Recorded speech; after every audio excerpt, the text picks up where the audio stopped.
Well, thank you very much, and I'd like to ask Caroline, who's become very famous, big star, and she has a person who's a colleague of hers, a friend of hers, and that she has a lot of respect for, who comes from the area and knows exactly what's happening. Caroline, could I ask you to say a few words? Yes, sir. Here we have Hariana, who is from the continent of Africa. She's been a reporter here in the United States for many years, and she has a story to share with the press, with the media, and with these two fantastic leaders who have joined you today. So, Hariana, please. Why don't you come up here and talk so they can see? Sure.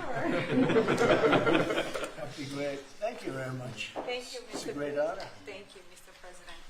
So, as Caroline has mentioned, President, first of all, I want to let you know that I'm the only African reporter accredited here at the White House, and I cover for the entire continent.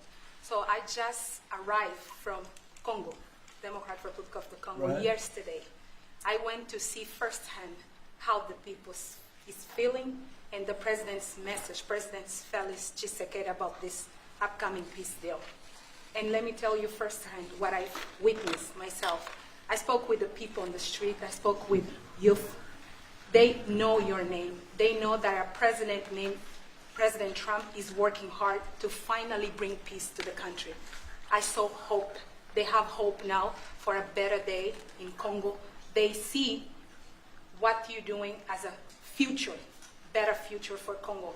And I had opportunity to sit down with President Felix Tshisekedi for an interview because I want to understand his mind, what he's thinking, his feeling about everything that your administration is doing. And he told me firsthand that for many years, many American presidents overlooked this conflict. They didn't do nothing. Even myself, I covered President Biden's administration. I pressed many times about this conflict. People are dying in Congo. This country has so much potential, but they need help because this war is destroying the country. Right. They never gave me any answer. And he told me, President Tshisekedi, that you have no idea, he's very thankful for what you're doing, for what your administration is doing. Not only him, the entire Congolese people, they see that finally they will have hope. And President Tshisekedi also mentioned at the end of my interview that when peace finally comes to the Democratic Republic of the Congo, he's thinking to nominate you as a Nobel Prize Peace because he said you deserve, you have been working to bring peace in the world, not only at the Congo, and he's very hopeful to meet you in the future. That's so nice, boy, and that's so beautifully stated. And Caroline said, number one, she did say, and I shouldn't say this because it's politically incorrect, she said, she's beautiful, and you are beautiful. I'm not allowed to say that, that could be the end of my political career, but I'll say it anyway. But you are beautiful, and you're beautiful inside.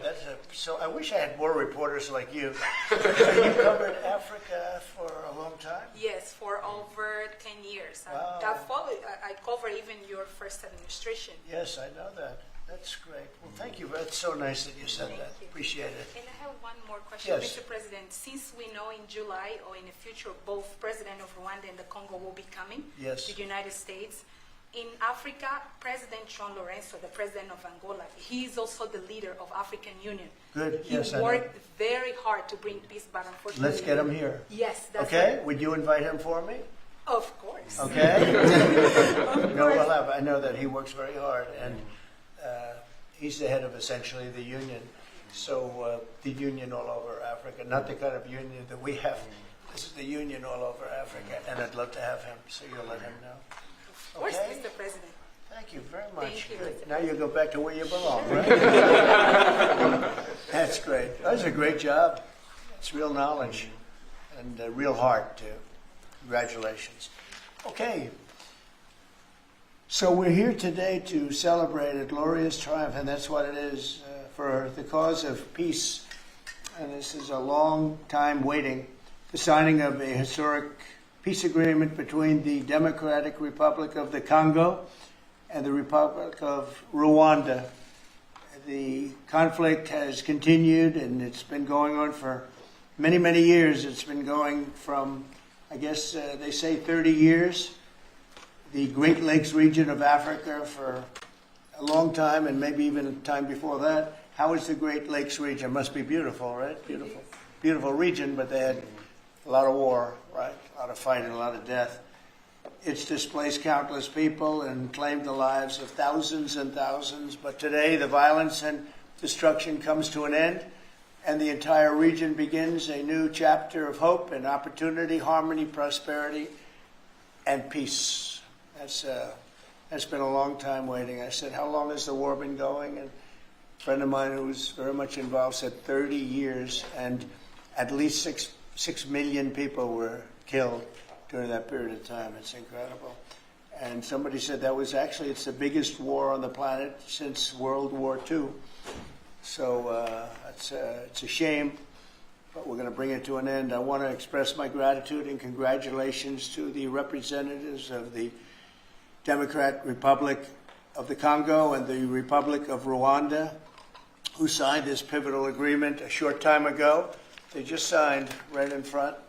And let me also thank Secretary of State Marco Rubio, who has worked very hard on this subject, and we've worked on it together, for his outstanding leadership, as well as Senior Advisor for African and Africa Affairs, Mossad Boulos, who's, as you know, spends a lot of his time in Africa, and he's very comfortable there. I said, were you at all uncomfortable with all of the turmoil and all of the killing? And he said, no, I wasn't uncomfortable, and that's what you need. You need somebody that's going to be able to get. So, Mossad, I want to thank you very much for the job you've done. Amazing guy, actually. I also want to thank African Union, Qatar, Togo, for working closely with the United States. And I know Qatar was really working hard. And African Union, we just spoke about that. And I look forward to having them representatives here when we do the official meeting, and that'll be sometime in July. And we look forward to it. And you better be here covering it, okay? We're not going to stand anybody else covering it but you.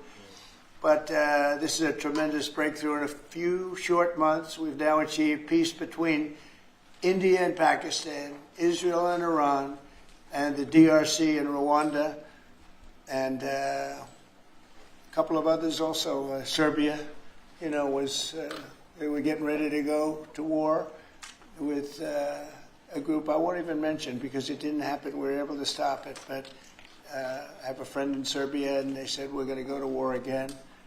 And I won't mention that it's Kosovo, but it's Kosovo. But they were going to have a big-time war, and we stopped it. We stopped it because of trade. They want to trade with the United States. I said, we don't trade with people that go to war.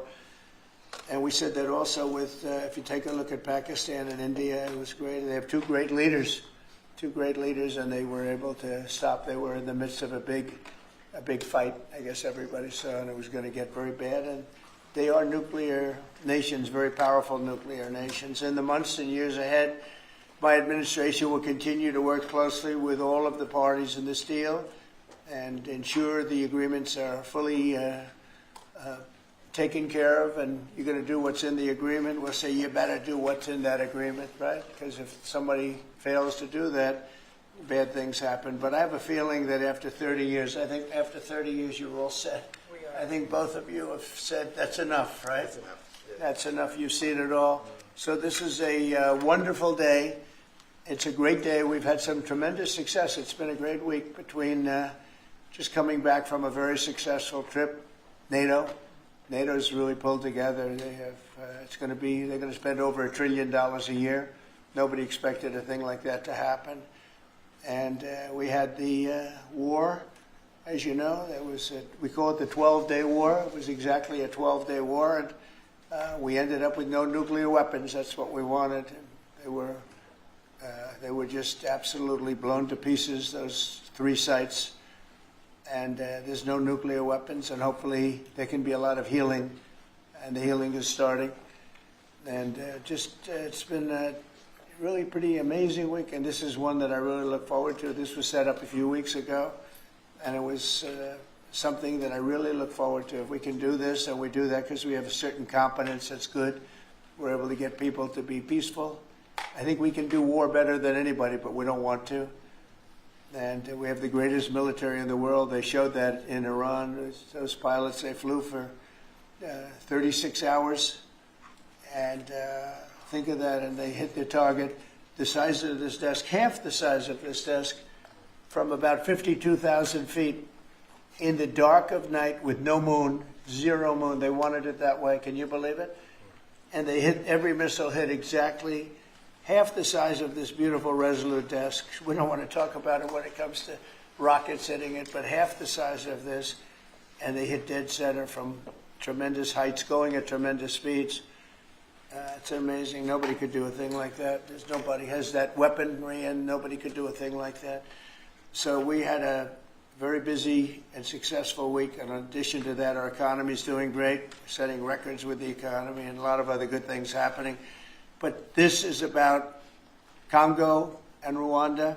And I'd like to ask, if I might, would you say a few words before we introduce our guests, please? Sure. Thank you, Mr. President. Yes. So, under your leadership, Mr. President, and the full support of Secretary Rubio and the entire team at the State Department, we engaged with the two parties in early April.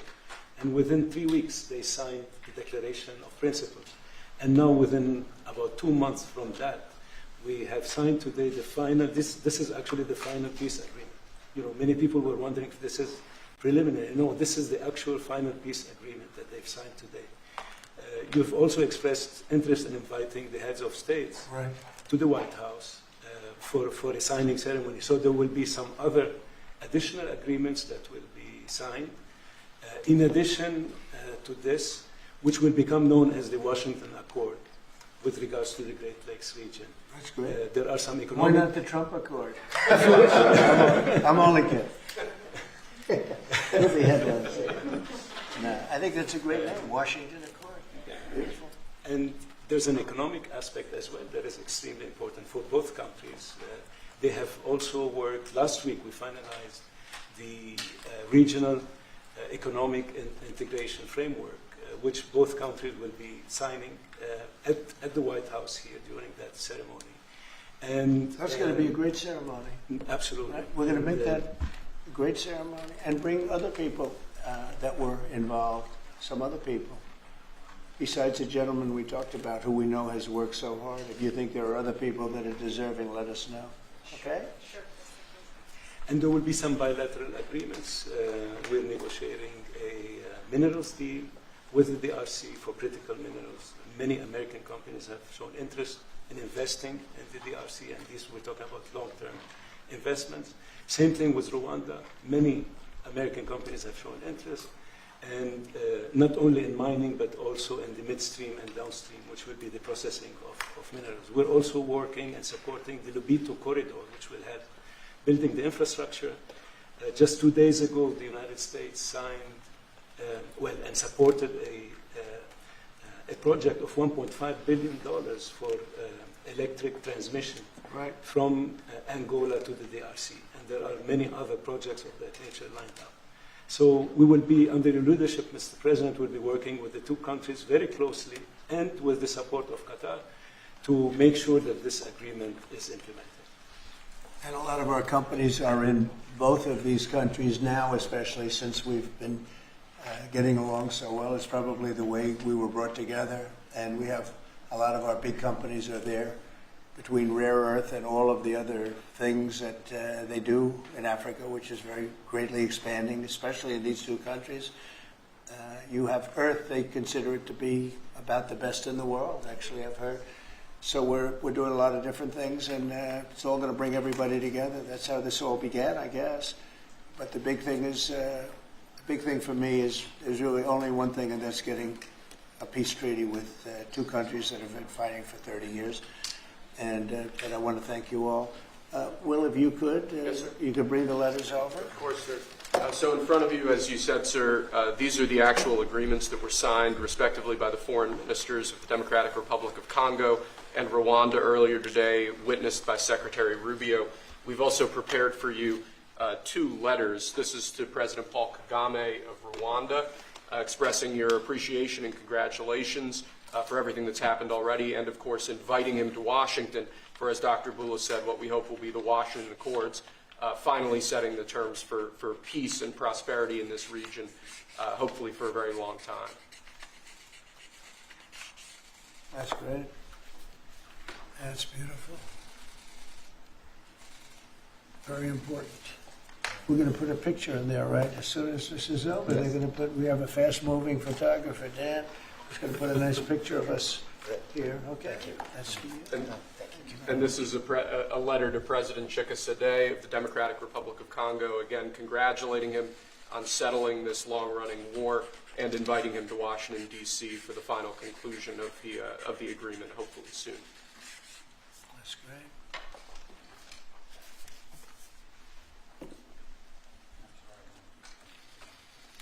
That's right. That's great. You take that pen, and you take that pen. Thank you very much.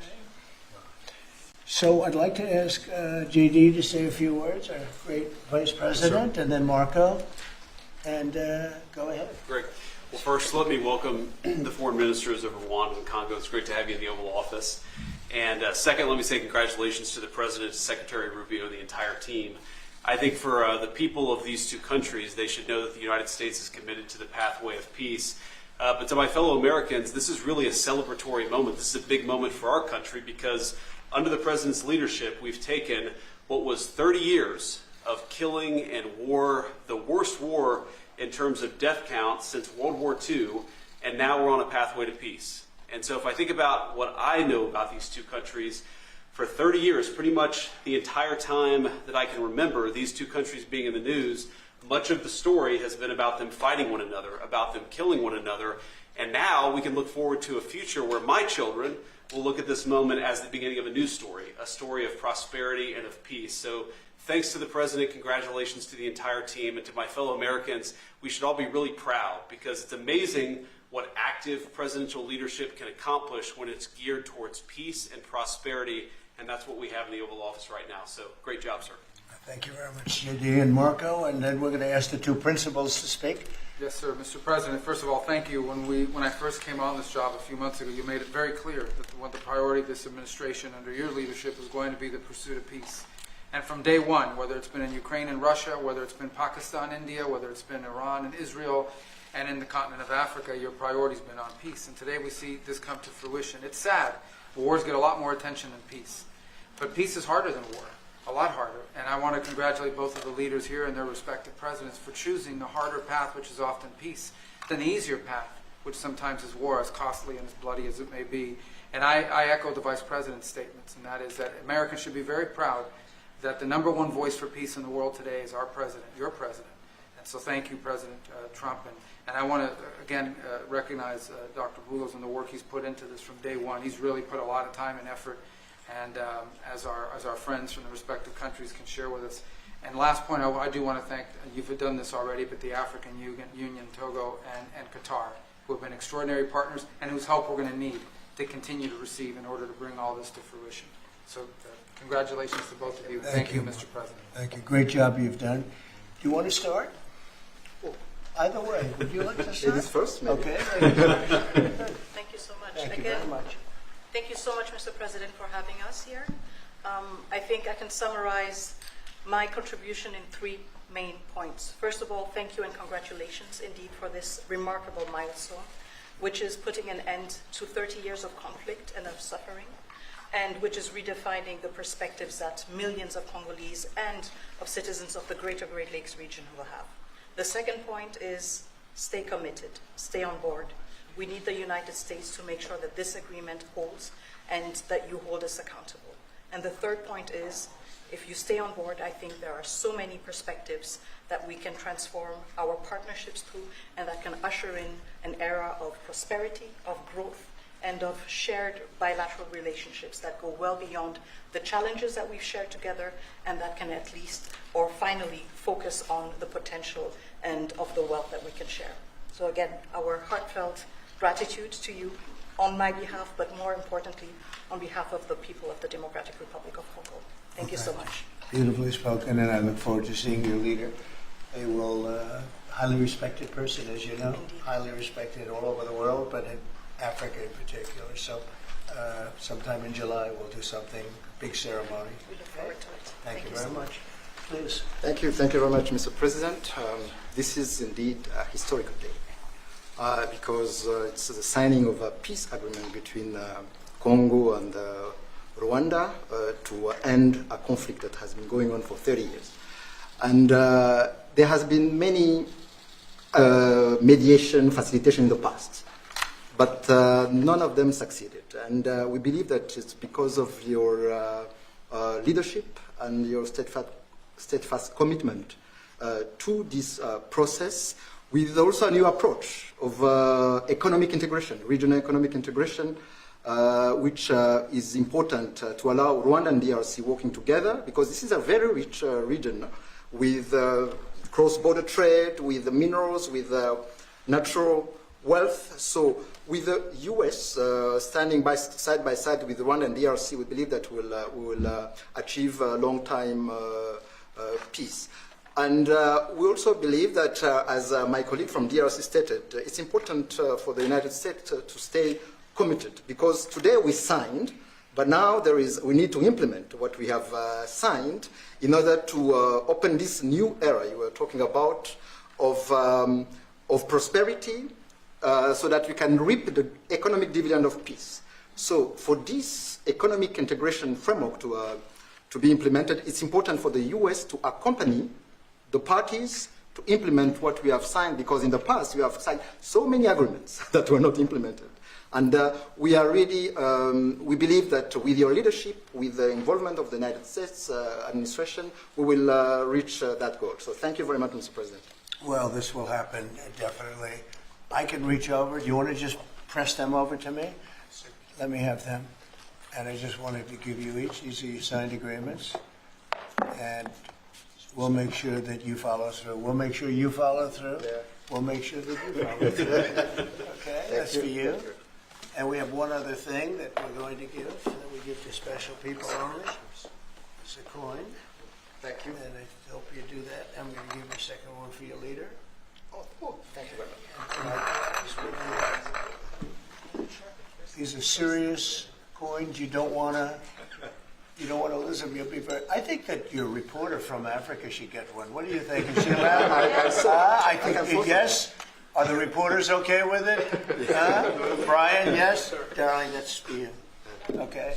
You did a fantastic job. Thank you, And I heard you do a great job covering everything. Thank you. And Mr. President, we actually have the pictures that you took earlier Oh, with let the me foreign see ministers here already. Thank you so much, Mr. President. Thank you. Let me see that. They're in this folder right here, sir. Okay, this one? Yes, sir. Oh, they look better than me. I don't like it. I don't like it. That's beautiful. That's very good. We have a good photographer. Beautiful. That's great. You better, I'll tell you, you better do the job here. We're going to come down. It's beautiful. Thank you very much. So we'll put them in. That's for you. I can do that.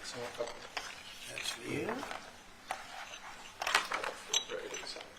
This is for the Congo. What is it? For the Congo. Yes. Okay.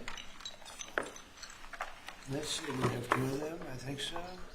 You wouldn't give us one, you would have made a big mistake. Isn't that nice? That's for you. That's for you. Thank you, Mr. President. Thank you very much. And you're all set, and this is for you. You're going to get this. Good. Might as well hold it. Thank you so Thank much. you very much. Good luck. Thank you. Do you have any questions? No, not Canada. This isn't about Canada. Why not? Why not This Canada, isn't by the way? about- Why? I mean, Because this is about a different subject. but right you're now. ending all. This is right now actually a much more important subject. We just ended a war that was going on for 30 years where 6 million people died. So don't ask me a trade question on Canada. Mr. President, Kara Castronova from Lindell TV. Now that your administration, and congratulations, has secured peace in Africa to a bloody, horrific war that's gone on for decades and no other president could do it, do you think the mainstream media will I finally... love her, I'm telling you. But you're right, no other president could do it. They tried and they didn't even try, I don't think. I actually don't think they tried. Do you think Biden tried? He didn't know he was alive. Do you think the Go mainstream ahead. media will finally give you credit where credit is due? No, the media will never give me credit. But the people give me credit. That's why I'm here. The people didn't give me. That's why we're here in a landslide. We got all 7 states. We won the popular vote. So the media won't give me credit, but the people give me credit. That's more important to me. You're going to go down as a peacemaker. You're also going to go down with the president who had 0 border crossings in May. You secured the border most than anybody has ever done. But I don't know if you know this. You're on track right now to have the lowest murder rate in history in this country. And I think a lot largely go to the fact we closed down the border. But do you want to comment on that? You might go down as the lowest murder rate in U.S. history, President Trump. I saw that the other day, and it's an honor. I mean, and that's really even better because, you know, we've taken a lot of illegals into the country through the Biden administration that are murderers, 11,888 to be exact. And many of them are now gone. We got rid of them. They're back where they belong. But so it's a great honor. You know, if you took that out, the numbers would be even better. They've created a lot of problems. You Truth Socialed earlier about getting money to the air traffic controllers and the big, beautiful bill, which hopefully, praise God, we get this thing signed. What does that mean to that industry that have been suffering the last couple of years, probably a decade of being underfunding, and how that changed the safety of air travel? Well, they've underfunded the airports for years, and I started the process of getting it completed in terms of the equipment necessary to land the planes, where the planes, like the helicopter accident with the plane, would have never happened if they had the right modern equipment. It would have been bells and whistles would have been going on all over the place.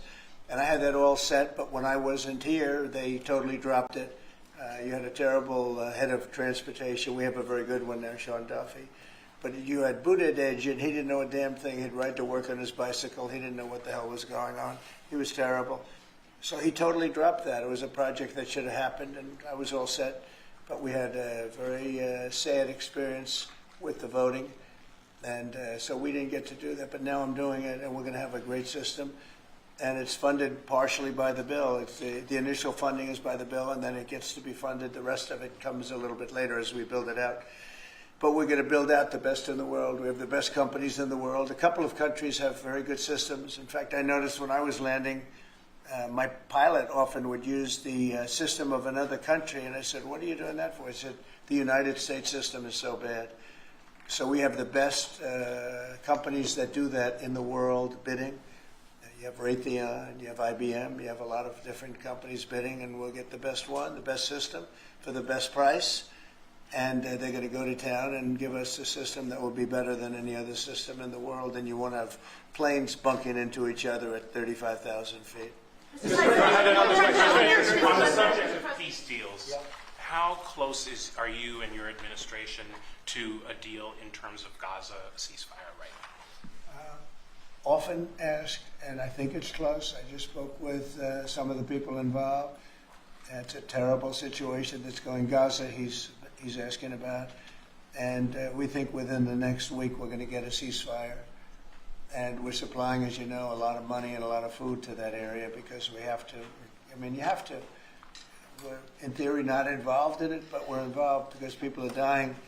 And I look at those crowds of people that have no food, no anything, and, you know, we're the ones that are getting it there. Some of it's being taken by some bad people, you know, if you give it and you give it out, and they're supposed to be taking care of the people, and they end up stealing the food and selling it. But we have a pretty good system now, but so we're helping with that. You see the lines of people that just get one meal, essentially. But it's too bad. Other countries aren't helping out. Nobody's helping out. We're doing that because I think we have to on a humanitarian basis. Like this, we didn't have to get involved in Africa, but we did because we thought it was. I mean, I've been reading, like JD said, he's, you know, from much of his life, he's been just seeing this about this brutal war, and it actually got a lot of publicity because of the level of brutality. Right? It was nobody's ever seen anything like it, and to be involved in that, I mean, I consider this the most important of my conferences today. We just had a great Supreme Court victory today, and everybody would say that was big, but you know, we're talking about saving thousands and probably millions of lives here. This is more important than anything. So it's great, but we're working on Gaza, trying to get it taken care of. And again, you know, a lot of food has been sent there, and other countries throughout the world should be helping also. And on another conflict that I know you've been working on, sir, is it true that you have reached out with a letter to North Korea's Kim Jong-un? Well, if there is a conflict, I get along with him very, very well. and we'll get the conflict solved with North Korea. I've had a good relationship with Kim Jong-un, and I've gotten along with him really great, so we'll see what happens. But somebody's saying there's a potential conflict. I think we'll work it out if there is. It wouldn't involve us. But again, we're very far away from a lot of these places that we're solving problems with. But I enjoy doing it, I like doing it, and it's the right thing to do, and we have an ability to get it done. So we're solving things that we didn't have a lot to do. Serbia, Kosovo, I told you, we solved a potential disaster. I can tell you that some of the countries that you're not going to hear about, but some countries that were ready to go to war with their neighbor are not going to go to war with their neighbor, and that's a great thing. We have a number of them. But I'm very happy about India and Pakistan because they actually have nuclear weapons. You know, when you talk about Iran, they were trying to get it, but India has nuclear weapons, Pakistan has nuclear weapons, high-level nuclear weapons both, and getting that solved was really great. We did it through trade, so it was a great thing. Mr. President, when it comes to nuclear weapons, Mr. President, are you concerned that the Iranians may have some enriched uranium at Pickaxe Mountain? The last thing they're thinking about right now is enriched uranium. They're not thinking about what they want to do is they want to get back to life, and they do want to meet me, and we'll do that quickly. We're going to do it quickly. They said this morning that they don't want to meet with the U.S. Were they telling you something different in private? They may say that to you. Don't you think they want to meet me? Don't you think we have sanctions on there that they can't do anything? Wouldn't you think that they want to meet me? I mean, they're not stupid people, but they went through a lot, and they suffered, and so did Israel. Israel suffered greatly. It was a nasty 12 days, and yeah. We'll see what happens. Are you, Mr. President, are you considering sending Patriot missiles to Ukraine? Have you made up your mind about that yet? Go ahead. Mr. President, there are a few unanswered questions that remain in this deal. For example, will Rwandan on this conflict? For example, will Rwandan troops pull back from parts of the DR Congo, and also will the M23 rebel group be allowed to remain in parts of eastern DR Congo? Do you have any answer to those questions? Well, let me ask you that question. You want to answer that one? It sounds like an interesting question for you. Go ahead, please. Thank you very much. In the agreement we signed, we have taken the concept of operation for the neutralization of the FDLR, which is a vicious genocidal movement, and the lifting of Rwandan defensive measures. So this was already signed last year in November, so we will implement it. This concept of operation to do both things, to neutralize this movement, which has been destabilizing Rwanda for many years, and to lift our defensive measures. As for the M23, in the agreement also, we have decided to rely on the Doha talks, because there are currently talks between the AFC M23 and the DRC government to have a peace deal also that will complement the Washington peace agreement. So both things are taken care of. Thank you. Mr. President, will the United States be enforcing this agreement or taking a role in it? We're working with them to get it enforced. They can enforce their own agreement, but we'll be putting a lot of pressure on to make sure it gets enforced. The two people in this room are very, very capable people, and they'll get it done. I think they'll get it done. They love their. One thing I learned very quickly is how much you love your country, and you want to get it done. And they know it has to get done, otherwise bad things happen. But I think we're well beyond that. Other presidents should have done what I'm doing right now. They never did it. I don't think they ever tried. I don't think it's like they couldn't do it. I don't think they ever tried. And if they did, they wouldn't be able to do it anyway. On the Mr. President, President, yes. yes, thank you. Mr. President, can you share with us what can happen if one of the parts violate this peace agreement? Because we don't want war to come back to DRC. I'd rather not say. I would just say that there are big penalties if they violate, and they're not going to. I don't think they will violate. I think they mean it, but we have very severe penalties, financial and otherwise. Okay. Mr. President, we can circle back to your own social post on Canada specifically. Why are you deciding to end trade talks with Canada, and what rate are you looking to set? So Canada, I put a charge on some of our companies, and Canada's been a very difficult country to deal with over the years. You know, we hear Canada, we have a great relationship with the people of Canada, but it's been very difficult, and they put a charge, and they were a little bit early, we found out about it. So and we have all the cards. We have every single one. We don't want to do anything bad, but they have, economically, we have such power over Canada. I'd rather not use it, but they did something with our tech companies today trying to copy Europe. You know, they copied Europe. It's not going to work out well for Europe either, and it's not going to work out well for Canada. They were foolish to do it. So I said we're going to stop all negotiations with Canada right now until they straighten out their act. Okay? Is there anything Canada can do to change your mind about this situation? Well, no, they put a tax on companies that were American companies that they shouldn't. Very severe tax. And, yeah, I guess they could remove it. They will, but I don't really, I mean, it doesn't matter to me. We have all the cards. We have all the cards. You know, we do a lot of business with Canada, but relatively little. They do most of their businesses with us. And when you have that circumstance, you treat people better. They've had farmers that are getting like 300, 400, 200% in tariffs. Nobody's ever seen anything like it. We have cases, you don't read this and the people don't report, but they charge us 400% on some dairy products. 400%. Nobody writes that. It's not fair to our farmers, and we've got to protect our farmers. Mr. President, you mentioned how much of a rate cut it would do to the interest on the debt. Earlier today, Director Pulte was on CNBC talking about how he suggested Powell should resign. Any comments on whether or not Powell should step down? I know you've been pretty critical. I don't have a comment. I'd love him to resign if he wanted to. He's done a lousy job. Look, if you were there, you'd say, well, you know, the United States is doing well. They have no inflation. And if they do get inflation in a year or two, we'll start raising the rates. We'll get rid of the inflation, you know, and do other things. Biden had the worst inflation in the history of our country. 19%, but I think it was much higher than that. Frankly, they say 19%. I say I think it's a lot higher than that. And we have almost no inflation now. We've done a great job in a short period of time. Energy prices are way down. Gasoline now is down to close to $2 in a lot of places. A couple of places I see it even broke. It's like $1.98 a gallon.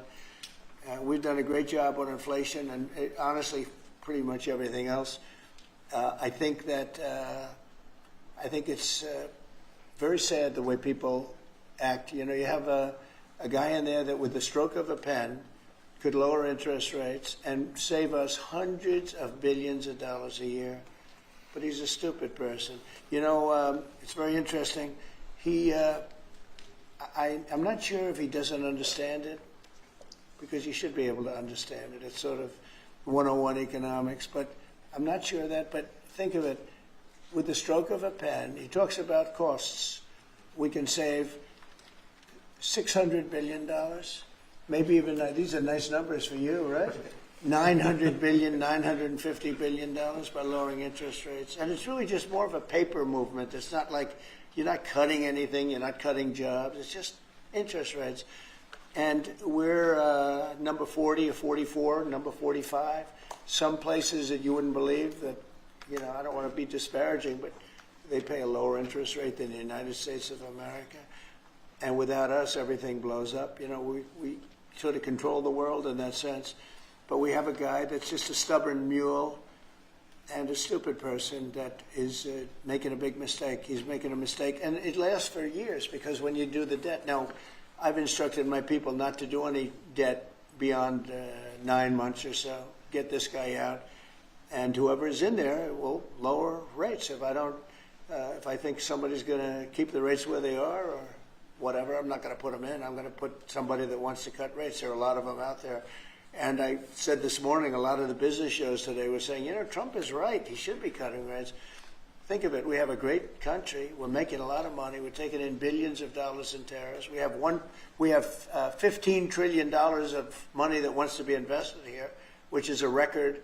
In 2 months, it breaks any record that we've ever had for a whole year, and not even close. 15 trillion, and it's going to be much higher than that. That's after essentially 2 months, because, you know, we've been doing it for about 2 months, 2.5 months. $15 trillion breaks every record in the book. There's never been anything like this. We have factories moving in. We have car plants moving in. We have everyone wants to be part of the United States. And as I told you, and I say it to everybody, when I was in the Middle East, the King of Saudi Arabia and Qatar and UAE, all great leaders, they have all great leaders. All three of them said, you got the hottest country in the world, and you did it in, at that time I was there for 4 months, because we got back a little while ago. But everybody says it, not only them. We have the hottest country in the world right now. The only thing is we have a Fed chairman that is, he doesn't get it. And you could have substantially low. Like if we cut him 2 points, would save more than 600, think of it, more than $600 billion just because you cut. But you can't go out to the market and say, well, we have a guy that's got us at 4% or 4.5%, and we want to pay 2% or 1%. I think we should be paying 1% right now. And we're paying more because we have a guy who's, suffers from, I think, Trump derangement syndrome, if you want to know the truth. But he's not good for our country. Did you push for the president of UVA? No, Did you push for the president? Not you. A related question on banking. There have been reports, Mr. President, that your administration is considering issuing an executive order about debanking, which is the practice of banks denying services based on people's political beliefs or industries such as crypto, people involved in that. Would you be open or interested to sign such an executive order targeting debanking, and what might that look like? Well, I think the debankers, I think that banks, I can tell you because I've been a victim myself, because of my politics, that big banks were very nasty to us.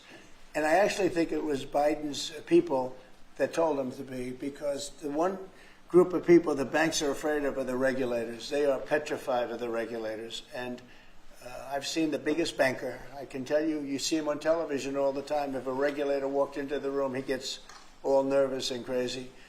They're afraid of the regulators. And if the Biden people order the banks to be virtually closed, they can do anything they want. The regulators control the banks. It's not the president of the bank. The president of the bank is far less important to a bank than a regulator. And a regulator can put that bank out of business, just like bad prosecutors are very dangerous. We had a couple. I had deranged Jack Smith and some others. And we kicked their ass. But it was, it's a tough kind of a situation. Prosecutors are very dangerous. A great prosecutor is an amazing asset for a country. But a corrupt prosecutor, a bad prosecutor is very bad. Well, the regulators are the same thing. And when they tell the regulator to go and make life impossible for big banks or little banks, they really control it. So there is a lot of debanking, and they call it debanking, call it a lot of different names. Essentially, they make it impossible to do business. And those people are very bad and very dangerous, and they shouldn't be doing it. Mr. President, could you please explain how taxes would go up by 68% if the bill isn't passed? Where does that number come from? Well, it comes from the fact that you have automatically the Trump cuts, which were the biggest cuts that we've ever had. Now, these cuts are even bigger. But from the last administration, we had the Trump cuts. It was a 5-year deal, and it comes due. When you add that to the cuts that you already have and other things, it amounts, according to what they tell me, about 68%. That would mean you'd have a tax, so that that the tax cuts that they got, the biggest tax cuts in our history, would immediately go up to that level. And that alone is a big chunk of the 68%. And then you have the other taxes that would accumulate. And they say that you'd have about a 68% tax increase. Sir, you said a moment ago that it won't work out very well for Europe on trade. Does that mean you want to cut off those negotiations as well and just tell them what they should be paying? No, well, they've been very tough. The European Union was formed in order to take advantage of the United States on trade. That was why they were formed. And they're nasty. They're very nasty. We have a good relationship. I'm dealing with Ursula right now and the group. But it's a very tough situation. They have been unbelievably bad to us. If you look at past precedents, they've treated them very badly. They're being very nice to me because I get it. I know the system, and we have the cards. We have the cards far more than they do, and they have not treated us well. And they're coming to us right now. I said I was going to put on a 50% tariff. As soon as I said that, I put it out on Truth. As soon as I said that, they came to the table. They didn't want to come to the table. My people were telling me, Scott was telling me, and the whole group was telling me that not a good situation. They want to tap it down the line. They don't want to really deal. So I said, we're going to put a 50% tariff on you, And Howard, as you know, was very much involved, Lutnick, Commerce, and he said they don't want to talk. As soon as I put that on, I was getting calls from them like, can we meet tomorrow? And the problem is they have a lot of very unfair taxes. They have a lot of taxes that you wouldn't put on, and they sue all our companies. They're constantly suing Apple and Google and all of these companies, and getting in front of judges that essentially almost work for them. I guess they do work for them. They're European Union judges. And they're getting these crazy rewards. Apple was fined $17 billion, and others are being fined tremendous numbers of dollars. They're nasty people. And I don't want them affecting U.S. companies. I don't want that. If anybody's going to affect a U.S. company, I want it to be us. And if they're going to have to pay a penalty or a fine, let it be to us. So they've done this for a long time, for years, but they're very nasty. The European Union is very nasty, there's no question, but they'll learn not to be so nasty very soon. They know that. They know it's coming. Vladimir Putin reached out to you to help you with the Iran crisis. Well, he made some nice statements today. Did you see the statements? I saw the statement. Very nice. Vladimir Putin made some very nice statements today. Look, he respects our country again. He didn't respect it a year ago, I can tell you right now. But Putin respects our country. And President Xi of China respects our country. And Kim Jong-un they respect our country again. We were not a country that was respected just a year ago. We had a president that was incompetent. We had bad people circulating around this desk, this beautiful, resolute desk. They had, I guess, evil intentions. You couldn't be that stupid. I mean, they had evil intentions. But the world respects our country again. Thank you very much, everybody. Thank you, press. Thank you, press. Outright the sword. Thanks, guys. Thanks, everybody. Thank you. Thanks, guys. Let's go. Thank you, guys.